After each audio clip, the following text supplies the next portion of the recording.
Avec nous, Charles Aymon, PDG de la Caisse de dépôt. Monsieur Aymon, bonsoir. Bonsoir. C'est une déclaration assez surprenante que vous avez faite. Vous avez laissé entendre que la Caisse aurait été assez solide pour encaisser les contre-coups d'une crise de l'ampleur de celle de 2008 par-dessus la pandémie. Ça va si bien que ça à la Caisse de dépôt? Mais je pense qu'il y a une solidité financière qui est là à la Caisse. Il y a une gestion de risque qui est parmi les plus sophistiquées au monde.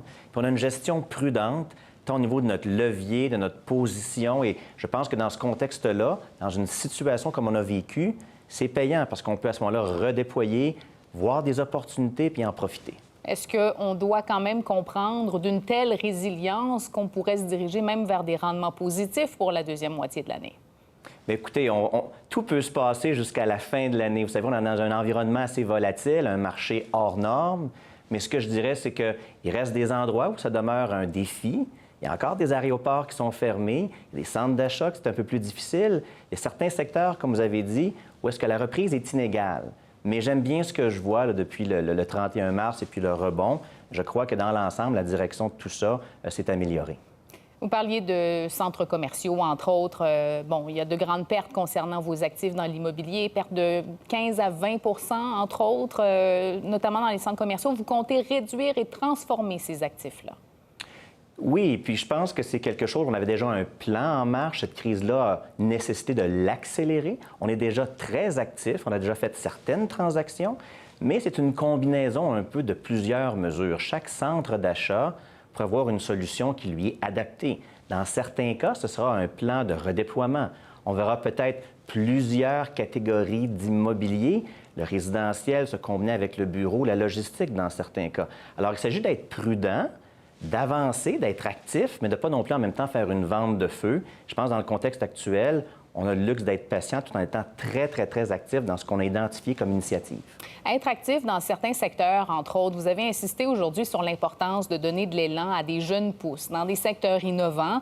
Et là, on pense à Element AI hier, la vente de l'entreprise qu'on considérait comme un fleuron de l'intelligence artificielle au Québec. Vous avez laissé entendre que c'était une bonne chose, que c'était une façon d'appuyer la croissance de cette entreprise-là. Est-ce qu'il n'y a pas là une contradiction, M. Aymon? Vous savez, Mme Saint-Arnaud, l'économie, c'est pas statique. Hein? Il y a des gagnants, il y a des perdants.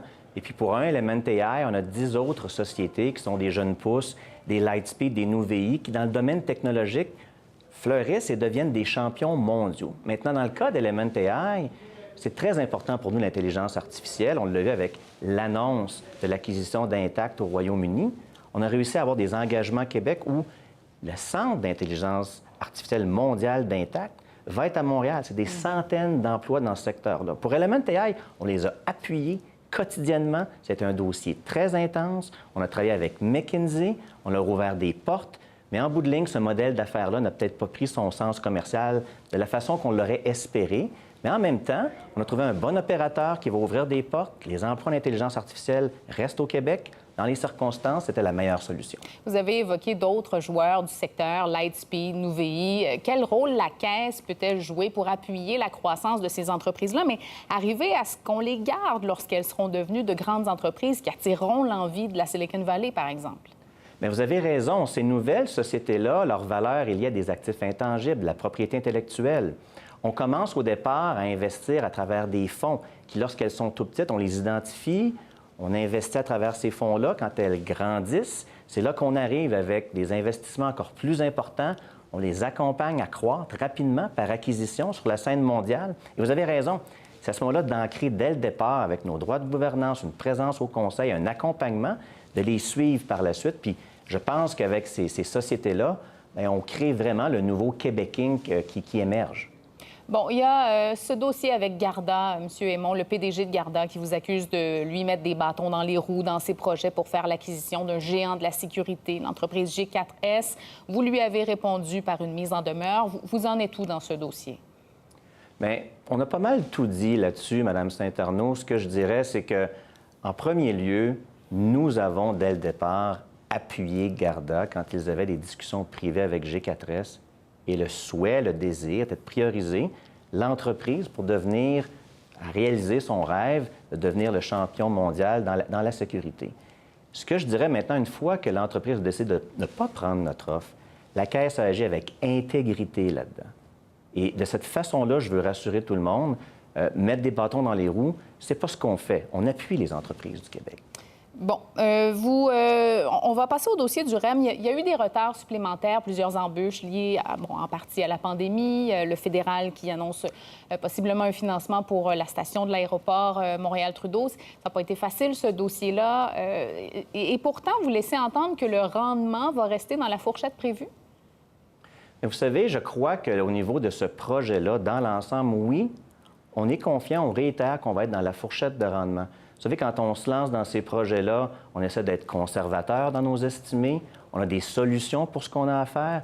Évidemment, il y a un coût qui vient avec ça, je le reconnais, mais dans les circonstances, c'est un projet qui a encore sa raison d'être puis qui va aller au cœur de la rentabilité qu'on a promis à l'origine dans ce projet-là.